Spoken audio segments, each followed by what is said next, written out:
La première chose à faire, repère les degrés de l'éclipse.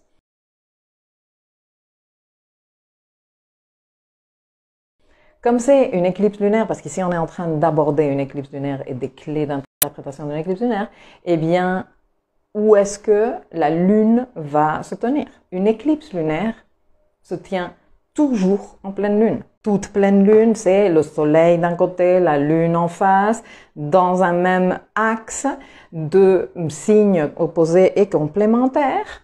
Et donc, regardez où se tient la lune. Je vais te donner les clés de lecture de l'emplacement de la lune au cours d'une éclipse lunaire. Et bien sûr, regardez également les degrés où se tient le soleil. Le soleil va être pile en face.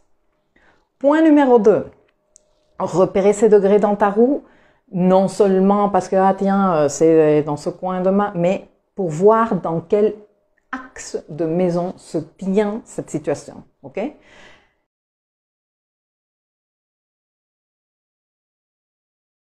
Et s'informer sur les affaires de la maison. Parce que toi, tu dis, ok, maison 2, maison 8, mais je n'ai aucune idée. Est-ce que c'est la maison 2? C'était quoi la maison 2? Ben, tu es à la ramasse complet. Renseigne-toi sur les affaires de la maison. Chaque maison de la roue astrale est en rapport avec un secteur de la vie, de notre vie. Donc, renseigne-toi sur ce secteur et prends des notes. Ah, ok, la maison 2, c'est ça. Ah, ok, la maison 8, c'est ça. Ah, ok. Bon, ensuite, là où se trouve la Lune, au cours d'une éclipse lunaire,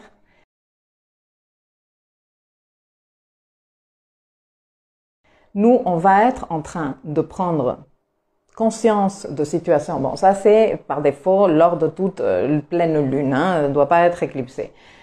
Là où se trouve la lune pleine, nous, on va être en train de prendre conscience plutôt à un niveau émotionnel et on va être dans de forts ressentis émotionnels parce que du contenu, on va dire, qui avait resté inconscient ou qui avait resté dans le noir, parce que c'est lunaire, tu vois, donc un peu caché, la lune, on la voit jamais beaucoup trop, sauf quand elle est pleine.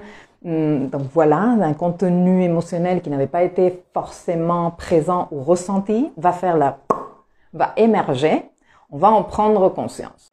Mais dans une pleine lune éclipsée, dans une éclipse lunaire, qu'est-ce qui arrive? Eh bien, le contenu émerge pour que tu le vois et ensuite, il y a le noir. Bon, si tu n'as pas vu, si tu es arrivé à ce stade et tu n'as pas encore vu, écoutez plutôt le podcast qui est sorti, les 13 clés sur les éclips, s'il te plaît, va l'écouter parce que il me paraît fondamental et sinon, je me répète 17 000 fois. Et après, j'ai des commentaires de ceux qui suivent et qui sont taqués des leçons d'astro et qui avancent, qui me disent c'est relou que tu répètes à chaque fois la même chose. Et je suis d'accord, c'est relou. Donc, je ne vais pas te refaire le podcast des 13 clés sur les éclipses. Même si tu l'as pas fait, va le faire. Du coup, pleine lune, on prend conscience émotionnelle. Il y a un truc qui remonte à la conscience émotionnelle et on se dit, oh mon Dieu, je le sens, je le ressens et voilà. Et tout à coup, tu ne vois plus rien. Qu'est-ce que veut dire cela? Ce dont tu as pris conscience ne te sert plus. C'est quelque chose qu'il te convient de te débarrasser, c'est en rapport avec une histoire du passé, c'est en rapport avec des croyances périmées, c'est en rapport avec des patterns émotionnels, des conditionnements émotionnels, et il te convient de régler cette histoire. Et quand je dis régler cette histoire, je ne dis pas l'enfouir sous terre ou ignorer le truc en disant non mais de toute façon moi ça c'est réglé parce que je pense qu'à ce stade on sait tous que ça ne marche pas. Non, je te parle de t'en occuper. Le point où se trouve la lune au cours d'une éclipse et donc la maison où se trouve la lune au cours d'une éclipse lunaire dans ton thème à toi va être un domaine de vie qui demande de laisser aller des familiarités, des histoires du passé, des croyances du passé, des conditionnements du passé qui t'avaient servi jusqu'à il n'y a pas très longtemps peut-être, mais qui aujourd'hui sont non seulement inefficaces, mais même presque peut-être nocifs. Dans la maison où se trouve la lune éclipsée, il y a l'enfant lunaire. Non? Il y a le bébé qui braille. Tu ne m'aimes pas. On s'occupe pas de moi. Non? Et ce bébé, pour quelques secondes, est éclipsé. Et donc, point numéro 4, code numéro 4 pour interpréter les éclipses lunaires. Le soleil en face, quand le bébé arrête de il peut finalement arrêter de lui donner de son énergie et dire là, moi, je rayonne tout seul, je prends le protagonisme de cette situation.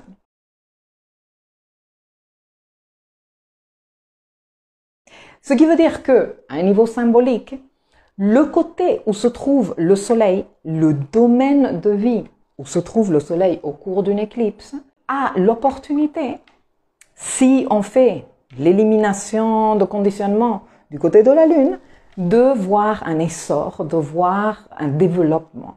Il y a comme un effet expansion, comme un effet jupitérien du côté du soleil au cours de l'éclipse. Ce côté-là est, si tu veux, libéré un peu du lest de l'enfant lunaire qui a fait que chialais tout le temps. Et le soleil, il peut utiliser la totalité de son énergie pour rayonner lui-même et faire et réchauffer cette partie du zodiaque, non? Qui est une partie de tarot, je te le rappelle toujours. Donc, point numéro 1, repérer les degrés soleil-lune. Point numéro 2, s'informer sur les affaires de la maison ou de l'axe de maison concerné. Point numéro 3, comprendre que là où se trouve la Lune, élimination de conditionnement, élimination de croyances lunaires, de contenu lunaire, Alors je sais que la Lune est très romancée dans les livres de New Age, voilà, mais on sait maintenant, vous et moi, que la Lune est en rapport avec tout ce que l'on veut perpétuer dans notre vie parce que nous pensons que ça nous sécurise émotionnellement et vouloir faire ça nous empêche de mûrir, de grandir, de nous responsabiliser et de créer de chouettes situations dans nos vies. Pour preuve, encore une fois, hier, j'étais en train de faire une consultation hier soir avec une dame qui m'a demandé une synastrie avec sa fille parce qu'elles sont en train de se faire la vie littéralement impossible. Et qu'est-ce qui se passe? Eh bien, c'est une super chouette synastrie. Et donc, moi, j'ai commencé à aborder, si tu veux, les côtés super agréables, un peu pour lui lever le moral, parce qu'elle était vraiment, vraiment dans un très sale état, la dame, chose que je comprends. Mais qu'est-ce qui se passe? Elle me dit, mais de tout ce que tu me parles, j'arrive pas à voir. Je sais pas ça, ce qu'on vit, ma fille et moi. Et j'ai dit, bien sûr. Parce que regarde où vous êtes. Lune contre lune. Elle, sa lune en cancer, l'autre, sa lune en capricorne. Enfin, voilà, quoi. Et là, une tension, là, un carré cardinal dans la synastrie. Et quand j'ai commencé à lui parler de ça, elle m'a dit, mais là, je me reconnais, je nous reconnais entièrement. Ben oui. Mais qu'est-ce que vous êtes en train de faire? Ta fille, elle est à 100% dans son caractère lunaire. Toi, tu es aussi en train de répondre dans cette relation, dans un caractère lunaire. Et qu'est-ce que je vous dis qu'on m'a dit, moi, quand j'étais jeune étudiante d'astrologie, que j'ai cru à moitié, mais qu'avec le temps et l'expérience, j'ai dit, non mais attends, c'est clair. On m'a dit, la lune, élément fondamental à travailler. Une lune non travaillée te bloque le potentiel entier d'un thème astral. Bon, je l'ai plus que vérifié au long de toutes ces années. Donc, on sait qu'est-ce que c'est la lune. Du côté de la lune, lors d'une éclipse solaire lunaire, on nous demande c'est le moment de laisser aller des histoires, des conditionnements, des trucs auxquels on est accroché émotionnellement parce qu'on pense qu'ils nous sécurisent, mais qu'en fait, ils ne nous sécurisent pas. Ils nous donnent une fausse sensation de sécurisation et en réalité, ils ne nous permettent pas de grandir, d'évoluer, de faire des trucs super chouettes dans nos vies. Ok. Point numéro 4, le côté du soleil. Une fois que le bébé brailleur disparaît, le soleil dit « Ouf, regardez-moi, s'il vous plaît. J'ai trop de trucs à réchauffer par ici et à faire pousser. » Très bien. Point numéro 5, ou aspect numéro 5 dans cette courte méthodologie que je te partage. Regardez s'il y a des planètes natales conjointes de part et d'autre à cette éclipse lunaire.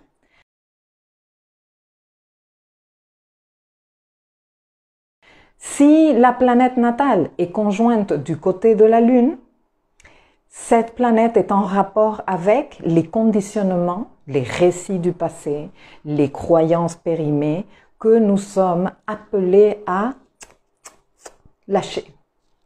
Si la planète natale est conjointe de l'autre côté, du côté du Soleil, cette planète, si on fait le travail de nettoyage du côté de la Lune, elle est amenée à se réchauffer aux rayons du Soleil et briller de mille feux. On peut voir, si on fait un boulot, sur 6 mois plus ou moins, des résultats très chouettes du côté du Soleil. Est-ce que tu suis? Oui, super ce podcast pour mieux comprendre et appréhender les éclipses. Merveilleux. Bon, ça me fait plaisir que vous fassiez les devoirs, les filles, les garçons, pour venir ici.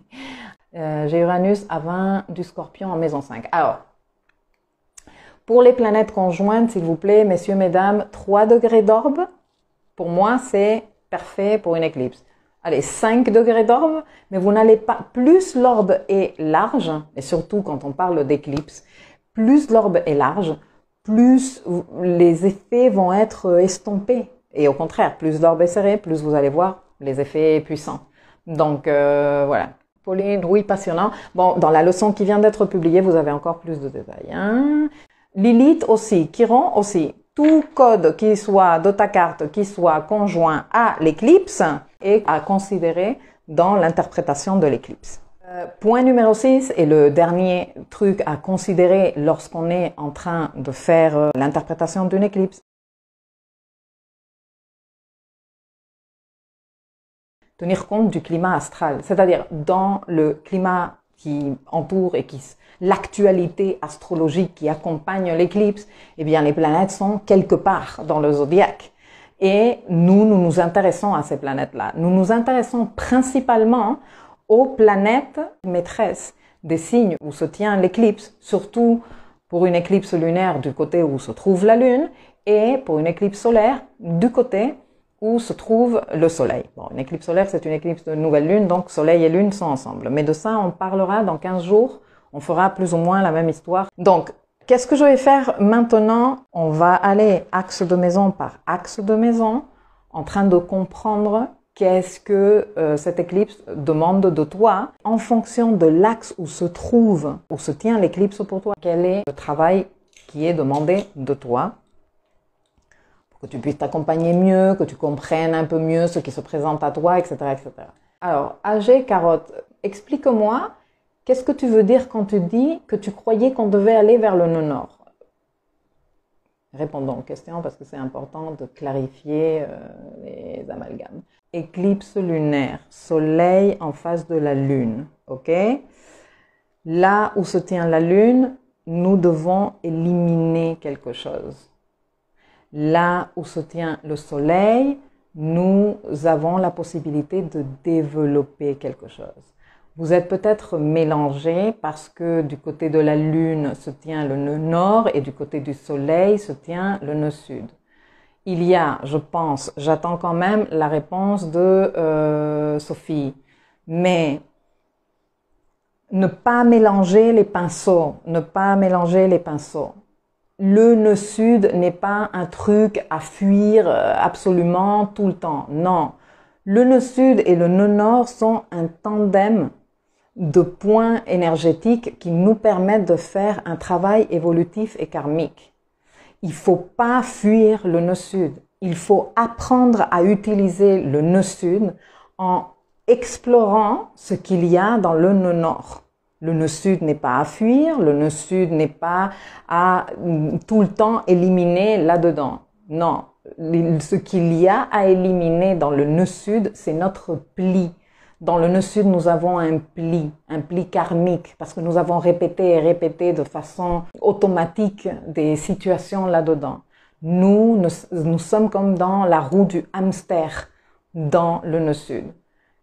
En allant vers le nœud nord, en explorant le nœud nord toujours, en tenant compte de ce repère, parce que le nœud sud est claffi de sagesse et d'expérience de vie et de vie antérieure pour ceux qui croyaient à la réincarnation, l'astrologie karmique et tout ça et tout ça. Et donc, le fait d'aller vers le nœud nord et ignorer complètement ton nœud sud, c'est ne pas être en train de faire le boulot. On fait un travail des deux côtés. C'est un travail de rééquilibrage. On ne peut pas faire le travail du nœud nord sans le nœud sud. Le travail du nœud nord sans le nœud sud n'aurait pas de sens. Le nœud nord deviendrait un ascendant sans le nœud sud. Et le travail du nœud nord sert à valoriser correctement, sortir des comportements compulsifs du nœud sud et à valoriser ce qu'il y a là-dedans. Est-ce que c'est plus clair? Ok, je comprends mieux. C'est vrai que les nœuds au milieu me perturbent. Je comprends. Merci, merci. Belle explication. Avec plaisir.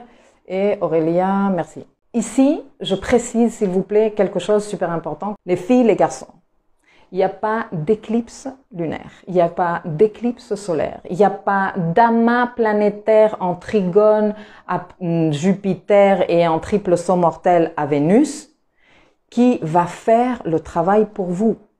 C'est-à-dire que ce n'est pas l'éclipse qui va faire que des choses s'éliminent à un niveau émotionnel de votre vie et que d'autres choses se développent toutes seules. Il faut maintenant arrêter de penser ça, c'est une pensée magique et enfantine qui ne vous sert pas parce que vous êtes dans espérer de la vie et rien ne se passe, ça vous décourage et ça vous mine le moral. C'est important que vous fassiez en sorte de ne pas créer des situations mentales et émotionnelles dans vos vies où vous continuez à vous raconter des salades de « non mais les éclipses n'ont rien apporté pour moi ».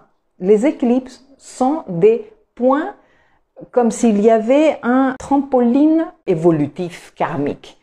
Mais si toi t'arrives sur un trampoline et tu restes comme ça, le trampoline il va pas t'éjecter tout seul. Hein. Il faut que tu mettes quand même du tien. Non? Plus tu mets du tien, et bien plus tu vas monter. Donc, s'il vous plaît, ne pas rester avec la croyance de « ah ben cette éclipse, elle devait me faire sentir mieux par rapport à ma valeur de moi et je ne me suis pas senti mieux ». Oui, il faut que tu fasses le boulot. Il faut que tu fasses le boulot. Ça, c'est un autre truc que j'écoute très souvent en consultation. J'espère que cette éclipse va apporter du renouveau. Non, toi, apporte du renouveau à ta vie. Cette éclipse va être comme la vague qui te va t'envoyer encore plus loin si tu es en train de faire le boulot que tu es appelé à faire. Non, mais je fais un tas de trucs et je vois pas de résultats. Alors, ce que tu es en train de faire n'est pas ce que tu es censé faire. Teste autre chose. Inclus de la nouveauté. Bon, tout le monde suit jusqu'ici. On est d'accord sur ce que j'ai expliqué jusqu'ici. Oui, dites-moi oui, laissez-moi un pouce ou un truc comme ça. Un petit cœur si vous voulez, une fleur, j'aime les fleurs, ou un café. Tiens. Oui, vous m'envoyez des cœurs, ça veut dire que yes, que vous suivez. Bon, maintenant dites-moi, est-ce que vous avez repéré dans vos thèmes où se tient l'éclipse? On va s'attaquer aux axes. Vous suivez les filles ou quoi? C'est un axe de maison que vous devez me donner comme réponse.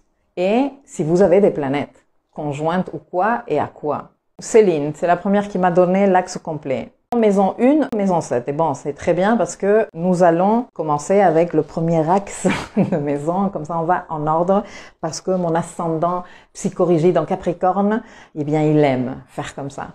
Alors, avec une éclipse lunaire, lune en 7, soleil en 1, l'invitation est à nettoyer de vieilles croyances, de vieux conditionnements, de vieilles histoires émotionnelles en rapport avec les affaires de la maison 7, donc en rapport avec tout ce qui est le relationnel, le rapport à l'autre, les relations de père, etc., ma place dans le nous.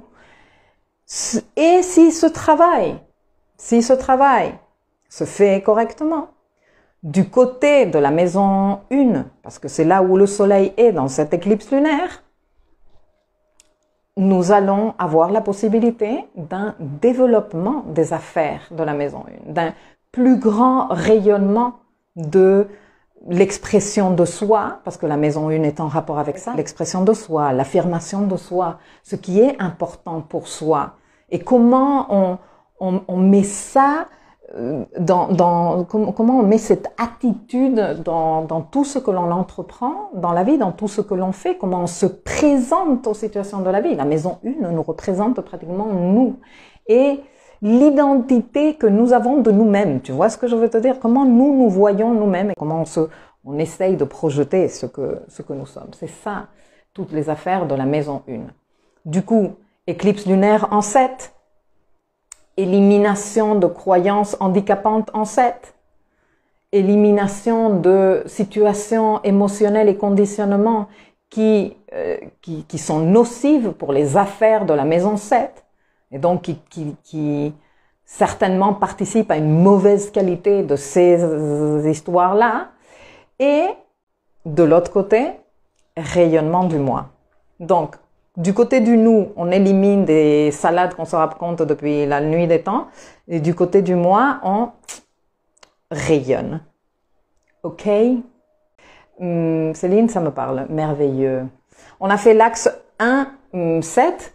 On va faire maintenant à l'envers. Ok? Pour que, comme ça, on a terminé cet axe-là. On va dire maintenant qu'on a la lune du côté de la maison 1 et le soleil du côté de la maison 7. Ceux-ci sont des clés pour n'importe quelle éclipse lunaire. À partir de maintenant, avec ces clés, tu as de quoi décrypter tes éclipses. La lune du côté de la maison 1 veut dire ici, il y a des croyances en rapport avec les affaires de cette maison. Donc, qui je suis, comment je me présente aux choses de la vie, quelles sont les choses qui sont importantes, qui comptent vraiment pour moi, comment je m'affirme, comment je mets de moi dans les situations que j'entreprends dans la vie, ok? Là, il y a de forts conditionnements émotionnels qui nous empêchent vraiment de voir une évolution et qui nous intéressent de dire, bon, et qu'on va en plus avoir des informations pour le faire. Ce n'est pas quelque chose de « Oh, quelle surprise! Ah, moi, je ne savais pas qu'il y avait bien sûr que tu sais. » Tu peux te fouiner et te contourner. Bon, c'est pas toujours un truc bon à faire, hein, mais tu sais parce que tu sais. Si tu fais ce travail d'élimination-là, il y a la possibilité que les affaires d'en face, donc relationnelles, rayonnent, qu'elles grandissent. Il va y avoir un essor dans les affaires de la maison 7. Les affaires de la maison 7, c'est quoi? C'est le couple officialisé, c'est tes relations de binôme, c'est tes partenariats, c'est tes collaborateurs, des partenariats personnels, des partenariats amicaux, des partenariats professionnels, des partenariats de tout type. Les partenariats sont dans la maison 7. Toute relation que toi, tu crées de one-to-one avec une personne où tu attends certains trucs de l'autre personne, il y a un contrat tacite ou explicite entre vous deux, c'est une affaire de maison 7. Concrètement, quand on a des éclipses lunaires en 1 et avec le soleil en 7, si toi tu arrives à dépasser certains conditionnements sur ta personne, sur l'affirmation de toi et ce que tu représentes, etc., ça va avoir un impact très positif dans tes affaires relationnelles. Ça, c'est le message d'une éclipse lunaire en 1 avec le soleil en 7. Tout comme une éclipse lunaire en 7 avec le soleil en 1, c'est si tu arrives à lâcher tes croyances sur les relations à l'autre, ma chérie, mon chéri, tu vas rayonner de ton côté. Tu vas faire comme un level up de ta personne. Lorsque nous avons l'éclipse lunaire en 2, je vais commencer avec l'éclipse lunaire en 2 et le soleil en 8 et après on va faire à l'envers. L'éclipse lunaire en 2 va te demander d'éliminer des croyances, de dépasser des conditionnements émotionnels, des salades que tu te racontes, des histoires que tu te répètes dans ta tête depuis la nuit des temps, pour les raisons X que je ne vais pas aborder ici, sur ton sens de la valeur, l'estime de toi, ta capacité de créer de la valeur dans ta vie. Le fait d'éliminer de ce côté, du côté de la valeur que toi tu te donnes, et même tes croyances sur ta capacité de faire de l'argent, par exemple, de créer de la valeur. Quand je parle de créer de la valeur, je parle aussi de l'argent. Il y a des croyances à nettoyer là pour toi, des croyances très importantes qui vont te permettre d'améliorer de l'autre côté, donc du côté du soleil, en maison 8, tes relations de confiance avec les autres. Du moment où toi, tu as un sens beaucoup plus clair de la valeur que tu as, de la valeur que toi, tu peux apporter, que toi, tu peux créer, eh bien, dans les affaires de la maison 8, où l'on construit de la valeur avec une autre personne, dans la maison 8, c'est la maison des investissements et des investisseurs. C'est toi et moi, on a de la valeur chacun de notre côté. Hein, chacun de nous avons de la valeur en 2 et en 8, nous mettons nos valeurs ensemble. Non? Et dans cette maison, nous créons de la valeur ensemble. Et dans cette maison-là, il faut qu'on se fasse confiance. Mais si moi, je me sens un arnaqueur ou une arnaqueuse parce que je n'ai pas une idée claire de ce qui est ma valeur en maison 2, eh bien, en 8, je ne vais pas être dans un rapport de confiance. Je vais être dans un rapport de méfiance. Donc, en fait, le fait de toi pouvoir lâcher des conditionnements émotionnels du passé, des familiarités dans les affaires de ta maison 2 va améliorer les affaires de ta maison 8. C'est-à-dire déjà ta vie sexuelle et intime, ta confiance en toi-même et ta confiance en l'autre. Tes rapports de confiance vont être également améliorés. La façon dont tu t'investis dans les situations va aussi prendre une autre, une meilleure valeur en fait, avec ce travail d'éclipse lunaire en maison 2. Maintenant, l'opposé. En 8, vous êtes appelé à éliminer. Si vous avez l'éclipse lunaire en maison 8, c'est en 8 que vous êtes appelé à éliminer. Et c'est en 2 que la situation pour vous est prometteuse de se développer, de voir un essor. Tu es invité du côté de la Lune en 8 à éliminer des croyances périmées sur, déjà, numéro 1, tes processus de transformation psychologique. Parce qu'en 8, on se transforme psychologiquement. On se laisse transformer par ces relations où on s'investit à fond, où on doit vraiment faire un pari et un investissement de notre confiance, de dire je fais confiance à ça. Donc, ces processus de transformation psychologique, la profondeur de ton monde émotionnel, ta relation à la notion de confiance et ta capacité de te livrer et de t'investir dans tes relations et dans des situations de vie à haut potentiel de valeur. Là, il y a de fortes croyances que tu entretiens depuis très longtemps, certainement pour te protéger, parce que la maison 8 est une maison assez chaude on est d'habitude méfiant, surtout quand on manque de travail dans la maison 2. Et là, tu es invité à lâcher certaines croyances. C'est bon, on arrête de se dire non mais les autres sont toujours là pour m'utiliser, abuser, non mais c'est horrible, les émotions je ne sais pas comment les gérer, non mais les transformations psychologiques me font trop peur, etc., etc., etc. Il faut maintenant identifier quelles sont ces croyances qui sont en train de t'empêcher de grandir dans ce secteur de ta vie. Et en faisant ce travail d'élimination, en faisant ce travail de renoncer, de dire c'est bon quoi, ces croyances que j'ai entretenues tellement longtemps aujourd'hui ne me sont plus de service, elles ont pu me servir comme des mécanismes de protection ou de défense quand j'étais plus jeune, quand j'étais plus petit, quand je me sentais vulnérable, parce que la maison 8 est une maison quand même compliquée de vulnérabilité, etc., etc. Mais elles ne me servent plus. Elles ne me servent plus. Qu'est-ce qui se passe quand vous arrivez à faire vos lâcher-prise et vos acceptations et vos réglages de conditionnement émotionnel du côté de la maison 8, où il y a la lune éclipsée, du côté de la maison 2, la valeur de vous-même, l'estime de vous, le sens de votre propre valeur, rayonne de 1000 feux. Rayonne de 1000 feux. Est-ce que c'est clair, les filles et les garçons?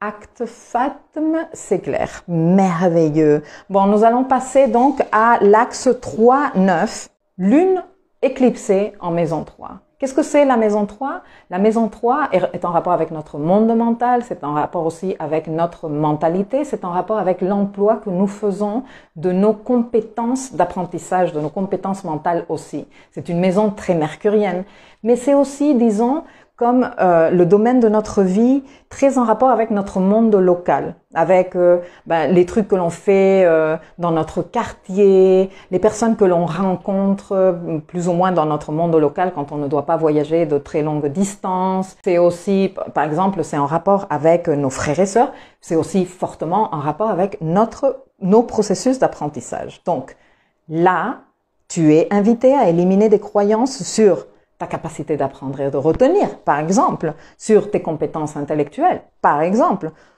ton relationnel avec ton entourage local immédiat, ton relationnel avec tes frères et sœurs.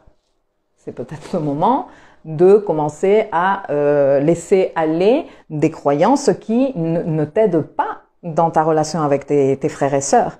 Et la gestion que tu fais de ton monde local. Si tu es une ou un entrepreneur, dans cette maison elle est importante parce qu'elle est en rapport avec les ventes et le marketing. Donc, si tu es touché en tant que freelanceur ou freelanceuse ou en tant qu'entrepreneur ou entrepreneuse dans cette maison-là, il y a aussi des trucs à éliminer niveau croyance et niveau peur aussi, parce que à chaque fois qu'on parle de la lune, on parle de peur parce que l'enfant lunaire, il a toujours peur de tout. Donc, des peurs là un peu ancestrales qui sont en rapport avec ta mentalité et qui sont en rapport avec aussi tout ce qui est marketing et vente, ta capacité de vendre. Si tu fais ce travail d'élimination en 3, qu'est-ce qui se passe en 9? Véritable essor dans, par exemple, l'acquisition de connaissances ou même l'obtention d'un diplôme peut-être universitaire. Que ça fait un moment que toi tu te dis ouais, moi je voulais me certifier de ça, moi j'ai jamais terminé la fac parce que j'étais une véritable quiche, et tu t'es raconté des histoires comment t'es nul pour apprendre, que tu n'as jamais rien retenu, que c'est pour ça que t'as abandonné l'université, mais que tu te sens un peu syndrome de l'imposteur parce que tu n'as pas un diplôme, blablabla. Bla, bla, bla, bla. Ma chérie, mon chéri, c'est le moment. Si tu es en train d'avoir les éclipses là, et avec cette éclipse lunaire qui démarre en maison 3, arrête de te raconter des trucs qui te font sentir petit et insignifiant par rapport à ta capacité d'apprendre, et lâche tout ça et offre-toi le cadeau d'avoir ce diplôme pour quand le transit de l'axe nodal aura terminé, parce que tu vas continuer à avoir des éclipses dans cet axe-là, je te préviens, c'est celui-ci est juste le premier. Donc c'est un joli projet de dire, ah ouais, moi je veux mon diplôme, je veux ma certif, je veux dépasser cette histoire que je suis nulle pour apprendre les langues et apprendre l'anglais finalement, ou le russe ou le chinois. Vu comment les choses sont en train de se présenter, le chinois est une bonne idée. Publier un livre, par exemple, c'est peut-être quelque chose que toi tu as eu envie de faire toute ta vie. Mais en gros, et pour la plupart des personnes, c'est plus comme une expansion de ta vision avec un V majuscule de la vie, de ta compréhension du monde, de l'élargissement de ta mentalité, de ton ouverture d'esprit. Et même, si tu acceptes de lâcher ces vieilles croyances qui ne te servent à rien en maison 3, de rencontrer les personnes qui peuvent devenir de véritables mentors et qui vont te laisser de grands enseignements de la vie. Maintenant, si on fait à l'envers, c'est-à-dire qu'on a l'éclipse en maison 9, éclipse lunaire, et le soleil en maison 3. Tu élimines des croyances périmées qui handicapent tes convictions de vie, ta philosophie de vie. Normalement, ces croyances sont aussi en rapport avec les grands dogmes et les grandes vérités de vie, non? Parce que c'est comme ça, toujours ça a été. Et on termine par être très ankylosé dans nos grandes vérités, nos grands axiomes avec un grand A et nos grands dogmes de vie en maison 9. Et en acceptant de lâcher prise dans cette maison-là de ces croyances et de ces conditionnements émotionnels, tu t'autorises à, de l'autre côté, en maison 3, redécouvrir ton monde local, retisser, par exemple réseauter, être dans la possibilité de créer un véritable réseau à un niveau local plus proche de toi, redécouvrir aussi le bonheur de l'apprentissage. C'est quelque chose qui est vraiment typique et caractéristique de la maison 3. Je suis en train d'apprendre et je suis en train de m'éclater à apprendre, tu vois. Et quand on est trop ankylosé par les affaires de la maison 9, en maison 3, ces expériences perdent de la valeur. Donc voilà, je vais passer à l'axe 4-10. Lune en 4, éclipsée. Soleil en 10. On élimine quoi? On élimine des conditionnements, on élimine de vieilles croyances périmées sur les affaires de la maison 4. Qu'est-ce que c'est la maison 4? La maison 4 est en rapport avec notre famille, nos traditions, nos origines, notre tribu, notre clan, mais aussi notre vie privée, ce qui se passe chez nous quand on ferme la porte de chez nous et que voilà, maintenant c'est mon monde privé, c'est chez moi, ok? La maison 4, c'est chez moi. C'est aussi la façon dont on habite notre corps. Ça, c'est important aussi. Dans la maison 4, nous trouvons également tout ce que nous faisons qui nous ressource. Mais quand on a une éclipse lunaire là, l'appel est à « et ». Peut-être que tu es un peu trop enfermé chez toi, non? Peut-être que tu as un peu trop peur de sortir là dehors et de présenter ton joli frimousse au monde entier qui a besoin de te voir, non? Peut-être que tu es trop installé dans ton petit confort. Non, moi ici, parce que tu savais des années que tu te racontes de ça là. Non, mais le monde est méchant et hostile. Je reste ici. Et on est en train de te dire, non, sors et découvre le soleil en 10, montre-toi dans la puissance solaire que, justement, le code soleil a. Donc, si tu arrives à lâcher des croyances par rapport à les affaires de la maison 4 et que tu arrives à surmonter ces conditionnements, en 10, tu as la possibilité d'avoir un joli essor. Des affaires de la maison 10, réussite, statut social, vie publique, succès dans tes ambitions et dans tes objectifs à long terme. Vous vous retrouvez? De l'autre côté, lune éclipsée en maison 10 et soleil en maison 4. Bon. Dans la maison 10, il y a des croyances que tu as entretenues qui sont en rapport avec comment tu te présentes publiquement, tes ambitions, tes objectifs, ta notion de réussite, comment tu poursuis tes objectifs et ce que tu espères comme succès dans la vie, cette place que tu veux obtenir quelque part à un niveau social et public. Là, il y a des conditionnements qui sont en train de t'empêcher. Déjà que les situations dans cette maison évoluent, ces conditionnements ne sont pas en train de t'aider. Et le fait que tu acceptes de renoncer ou de régler ou de dire écoute-moi, cette histoire du passé, cette mémoire du passé, la lune, dans les affaires de cette maison, c'est vrai, c'est une histoire qui est passée, c'est vrai, ce n'était pas agréable à vivre, c'est vrai, ça m'a refroidi ou ça m'a obligé quelque part à me comporter d'une certaine façon à un niveau émotionnel. Mais ce n'est plus d'actualité. Quand tu arrives à lâcher ça, du moment où tu commences à travailler ce lâcher-prise de ce côté, du côté de la maison 4 la maison 4 est ce havre de paix dans nos vies où nous venons nous ressourcer, c'est là où sont nos racines. Et qu'est-ce qu'elles font les racines? Et les racines, elles absorbent du sol, les nutriments que l'on a besoin pour après fleurir du côté de la maison 10 et même donner des fruits du côté de la maison 10. Bon, du moment où toi, tu lâches ces conditionnements émotionnels par rapport à ce que c'est la réussite, ce que toi, tu devrais démontrer au monde entier, ce que l'on exige ou on attend de toi, que le monde entier attend de toi, tu as la possibilité de donner un peu plus de ton énergie ou beaucoup plus même de rayonner dans les affaires de la maison 4 qui sont, comme je te dis, en rapport avec tes traditions, ta famille, ta vie privée et aussi comment tu t'habites et comment tu te ressources.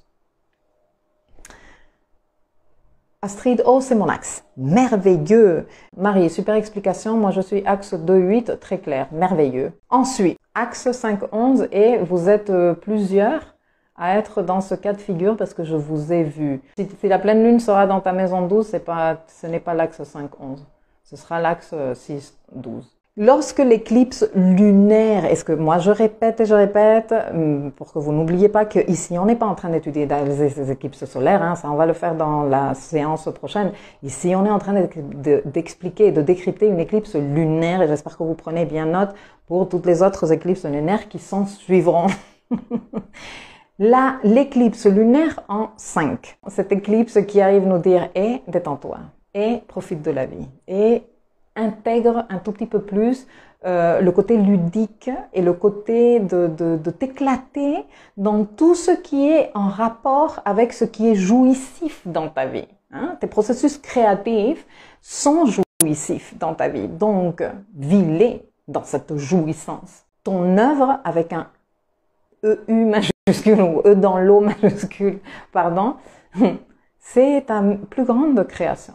Alors que ce soit tes enfants, ou que ce soit un projet créatif que tu as entre les mains, le projet de lancer une entreprise que tu as entre les mains, ou plusieurs entreprises que tu as entre les mains, quoi que tu sois en train de créer, la joie d'être dans la création est la clé de ton succès. Si tu arrives à lâcher les conditionnements, que tu t'autorises vraiment à profiter de ce que tu es en train de créer, lorsque ce produit sera prêt pour être livré en maison 11, parce que qu'est-ce qu'il y a en maison 11?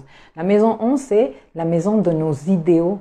C'est la maison de nos grands projets. Tu vois, ces projets qui dépassent notre petite personne, qui sont beaucoup plus grands que nous.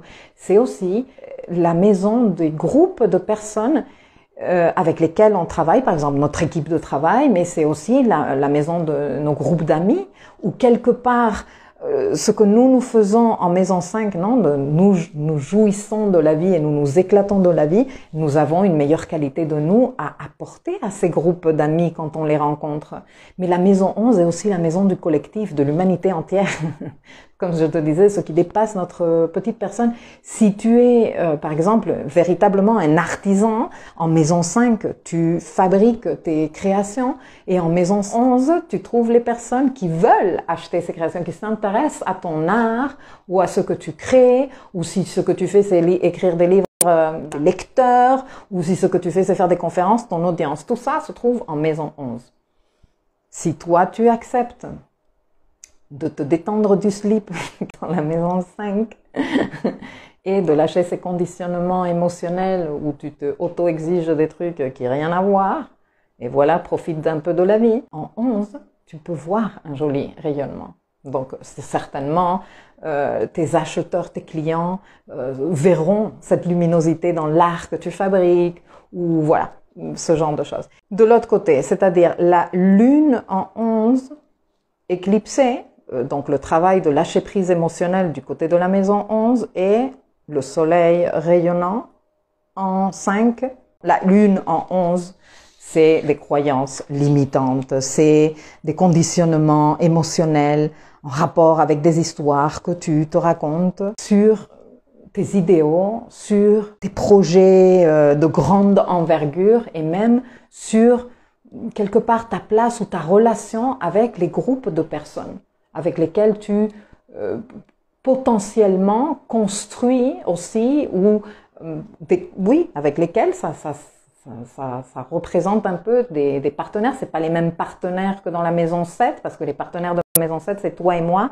On se prend de la main et on avance ensemble en binôme. Et en maison 11 c'est le collectif, le groupe, l'équipe de travail, l'équipe de collaborateurs, etc., etc.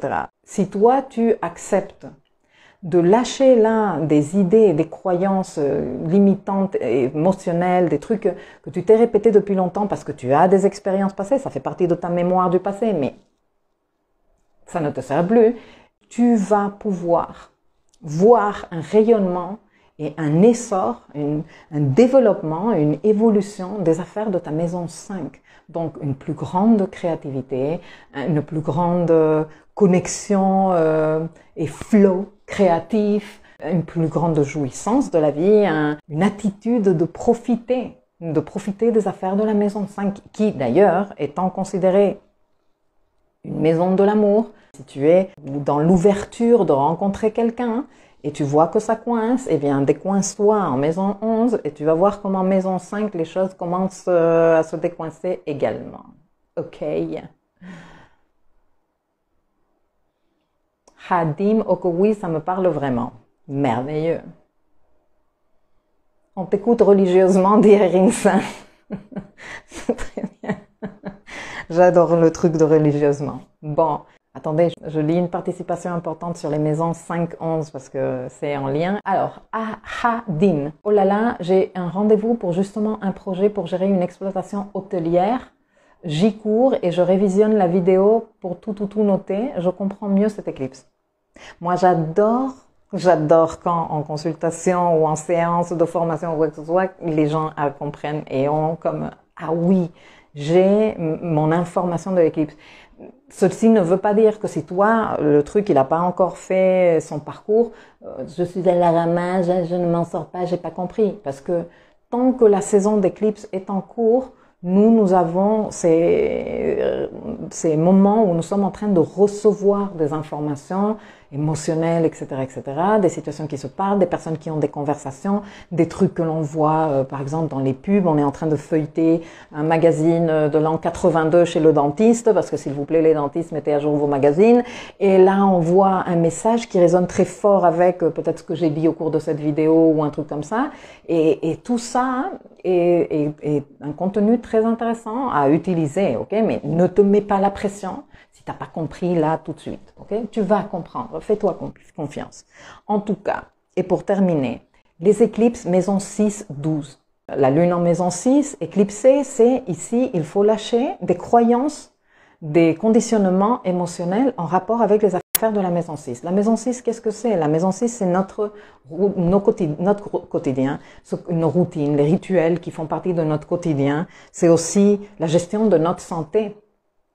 Parce que ce que l'on fait tous les jours, c'est un exemple que je donne très souvent, mais c'est que c'est très parlant, c'est ce que l'on fait tous les jours, ce qui va assurer notre santé. Si moi, tous les jours, je me lève le matin et je me claque un whisky sec en me réveillant, 3 mois après, je pense que mon état de santé va être assez lamentable. Par contre, si moi je me lève tous les jours, je bois une petite eau tiède pour déclencher mon système digestif, je me brosse les dents, je me nettoie ma langue, je fais quelques estirements, je fais une petite méditation, ben normalement mon état de santé, aussi bien mental, parce que c'est un axe de santé non seulement spirituel et physique, mais aussi mental, va être beaucoup meilleur, non? Donc, il y a des croyances dans ta maison 6 que tu as entretenues, qui sont en rapport avec des conditionnements émotionnels vieux, qui datent du passé, qui sont en rapport avec ton enfant lunaire qui, lui, a peur de tout le temps,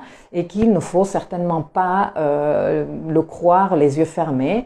L'enfant lunaire, il faut savoir l'écouter et avec le discernement de l'adulte qui vit en toi, dire si ce qu'il est en train de brailler vaut vraiment le coup de s'inquiéter ou pas. Mais en général, ça vaut pas tellement le coup. Et en plus, l'enfant lunaire, il braille vraiment quand ça fait très longtemps qu'on ne s'occupe, mais pas du tout de lui. Si cet enfant, on s'occupe de lui généralement, il nous lâche plutôt pas mal la grappe. Ces conditionnements par rapport à comment tu gères ta santé, comment tu gères ton quotidien, ce que tu fais dans ton quotidien, ton développement personnel, ton style de vie, parce que le développement personnel et le style de vie sont aussi des situations que l'on retrouve en maison 6 et aussi par rapport à ton travail. Le travail que tu fais de façon rémunérée, tu vois, le truc que je vais de 9 à 5 dans le bureau et j'ai mon CDI et tout ça c'est aussi dans ta maison 6, pardon. Bon, là, il y a une invitation à lâcher des conditionnements qui t'empêchent de te développer autrement dans ce secteur de ta vie. Mais c'est que le cadeau de cette éclipse lunaire, c'est que si toi, tu arrives à lâcher là, et que tu arrives à régler ça, à dire, OK, cette histoire que j'ai identifiée, affaire classée, non? Le dossier, c'est bon, quoi. Là, c'est dans le passé, c'est fini. Je ne suis plus cette personne-là. Je n'ai plus besoin d'entretenir ces peurs, ces angoisses ou ces idées, ces croyances, plutôt. Tu fais ça de l'autre côté, en maison 12. Du côté, la maison 12 est la maison de ta dimension spirituelle, c'est la maison de ta santé mentale, c'est aussi la maison de l'équilibre et de l'apaisement de ton système nerveux et de, en réalité, tout ce que l'on pourrait englober dans tes mondes les plus subtils ou tes dimensions les plus subtiles, la 5D, si tu veux l'appeler comme ça, ton 99%, comme disent les kabbalistes, se trouve dans ta maison 12. Donc, tu lâches tes croyances en ce qui concerne ton quotidien et la gestion de ta santé, des affaires de santé, de ton développement personnel, et tu rayonnes, tu développes, il y a un essor du côté de ta spiritualité, de ta santé mentale, de ton apaisement, de ton équilibre, de ton système nerveux en maison 12. Tu comprends? Plein de liens qui font sens. Merci infiniment, Milkaya. Très intense. Très bien. Je suis contente. Bon. Et on termine. Là, on termine. Éclipse en 12. Éclipse lunaire en 12. Rayonnement en 6. Tu décides de lâcher et de dépasser certains conditionnements émotionnels, vieilles mémoires du passé, croyances caduques et inutiles en ce qui concerne les affaires de ta maison 12 qui t'empêchent de vraiment développer ces affaires-là, ta spiritualité, ta vision même spirituelle et holistique du monde, ta santé mentale comme je disais tout à l'heure, ton système nerveux, ta relation à toutes les dimensions subtiles et supérieures, hein, ta relation à la divinité, quelle que soit ta compréhension de ça, hein, si ça se trouve, tu es un peu rigide par rapport à ça et tu te dis que non, si tu acceptes de lâcher là certaines croyances, tu vas voir une véritable amélioration des affaires de la maison 6. Et moi, la maison 6, je la méga kiffe, parce que c'est la maison de la qualité de vie. Si les choses vont bien en maison 6, et je te jure, ta vie va bien. Tu n'as pas d'emmerde, ta santé, elle roule bien, tu es satisfait avec ou satisfaite avec ton travail que tu fais tous les jours. Donc, il y a des choses à régler du côté plus subtil, hein, de cet axe-là qui est la maison 12. Et il y a des choses à voir, améliorer dans les 6 mois à venir de l'autre côté de la maison 6. Voilà. Dernière clé, les filles et les garçons. Si l'éclipse se tient à côté d'une planète natale, si l'éclipse se tient à côté d'une planète natale, eh bien il faut voir de quel côté elle est, cette planète natale. Parce que si la planète natale, elle est du côté à 3 degrés d'or, on l'a dit, vous vous souvenez, hein? Si la planète natale, elle est du côté de la lune éclipsée, comme le rôle de la lune éclipsée est de nettoyer les conditionnements, nettoyer la mémoire du passé, régler ça, guérir ça, dire c'est bon, cette histoire c'est terminé, j'arrête de m'accrocher à cette histoire émotionnelle, le travail sera en rapport avec ce code-là. Par exemple, si c'est Vénus qui est reliée à la lune lors de l'éclipse lunaire, tout ce qui est en rapport avec le code Vénus, désir, ambition féminine, estime de soi et même relation, fera partie aussi de ce nettoyage émotionnel. Ok? Si le code est conjoint au soleil lors de l'éclipse lunaire, quel que soit, on va continuer avec Vénus, mais ça peut être n'importe quelle planète, le travail d'expansion, d'essor, de développement, voilà, d'étoffage, je ne sais pas si on dit ça, des affaires du côté du soleil, va aussi inclure le code impliqué. Si c'est Vénus, eh bien, évolution et essor de estime de soi, relation, peut-être rencontre de quelqu'un spécial, désir, connexion avec son désir, plaisir, etc., etc. Voilà. Je vous ai donné toutes les clés, les filles et les garçons. Je vais essayer de la publier avant que l'éclipse n'arrive. Mais on revient toujours à la même chose, les filles et les garçons. C'est pas une question de « Ah, ouf, l'éclipse elle est passée. Ben, moi, tout ce qu'elle a dit, l'axe je sais pas quoi là, j'en sais rien moi ça ne m'est pas arrivé, donc ouais, ça marche pas. » Non, les filles et les garçons, ça ne se passe pas du tout comme ça. Je trouve que c'est déjà pas plus mal d'être là, tac, tac, tac, en train de noter, en train d'observer, en train de regarder dans son thème, parce que c'est comme ça que l'on met de la lumière dans l'ombre, les filles et les garçons. Hein. Ce n'est pas en train de faire des chants magiques que l'on met de la lumière dans l'ombre, en fait. La lumière passe par Mercure. Mettre de la lumière avec la dimension mentale, dire « Ah oui » ou « Ah oui, ben, l'axe de maison dont elle a parlé, ça ne me parle pas nécessairement, mais je vais me laisser, comme le post-it mental, d'observer ce qui se passe au cours du reste de la saison d'éclipse et voir s'il y a des trucs qui arrivent à moi qui sont en résonance avec ce qu'elle a dit. » Voilà. Bon, les filles et les garçons, si vous avez des questions, ceux qui regardent en replay, n'hésitez pas à me les laisser poser ici. Et quand je mettrai cette vidéo en ligne, je l'accompagnerai d'informations complémentaires par écrit pour ceux et celles qui disent « Ah putain, ça me saoule de noter tout, etc. etc. » Même si je pense que noter te permet déjà de retenir des informations importantes. Mais pour ce qui est des étapes de comment faire l'interprétation des éclipses, ça, je vous laisserai tout ça par écrit dans l'article. Voilà. Moi, je vous fais un gros bisou. Merci à tous et à toutes de m'avoir accompagné. Ciao, ciao.